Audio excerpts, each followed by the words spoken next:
Guys, mao ni akong gitrabaho diri guys nga paghawan sa saging. So, mao mo gini nindot gid nga trabaho sa bukid nga magtanom tag unsay matanom para naatay maani nga di ta magsalig sa kamahal sa presyo sa mugas. So, pwede na ta magtanom diri saging kinahanglan ta ihawanan. So, mga mais or utanon o unsa klase nga utanon para lang naatay maharbis pohon.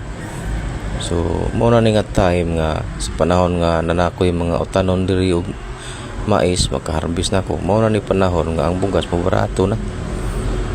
Nindot na kay ni nga akong gihimo guys. Hinaot nga kamo diha mao pud mo ni nga trabaho sa binukid kay lisod kaayo kung ako rang usa diri mag ningkamot nga inani nga sitwasyon. Ya kamo diha nagsalig nga naamoy ko tay kapalitan ng unsa kamahal sa presyo sa bukas o unsa mga paliton nga mahal. So kita nga mga tao kita rin naghimo og daan nga ang presyo sa mga presyo sa tanan nga palitonon kita rin naghimo og daan nga ni mahal ang presyo tungod kay wa ta naguma sa kabukiran.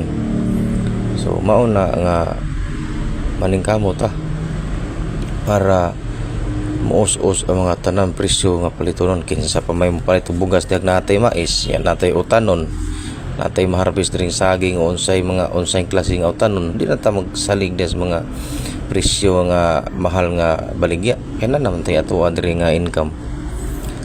So mao na siya guys pero panagsaran nga akong kakugi guys labi yun ang akong katapulan.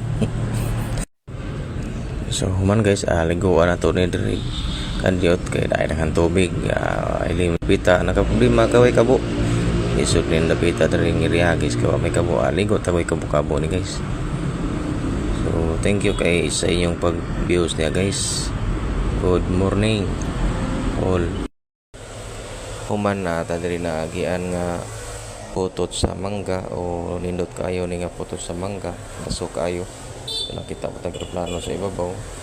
So kani nga putot sa mangga mo ni among trabaho pud sa una sa 2013 ang gatos ani kung makaputos kag 100 pieces kabuok na kay suhol nga 12 pesos o 12 pesos. So sa 2013 pa to karon mahal na siguro ang gatos karon kay mura og tugay naman kay ito nga panahon. So 2025 naman ron o gini mong trabaho sa una kani nga putot amo ni sa looban og papel amo ni sa poston. So mo ni trabaho namo sa kabukiran. So ingon ani ang trabaho namo sa kapobre sa bukid. Nice kayo ni among trabaho. Thank you kayo sa inyong pag-views diya karong mga orasa.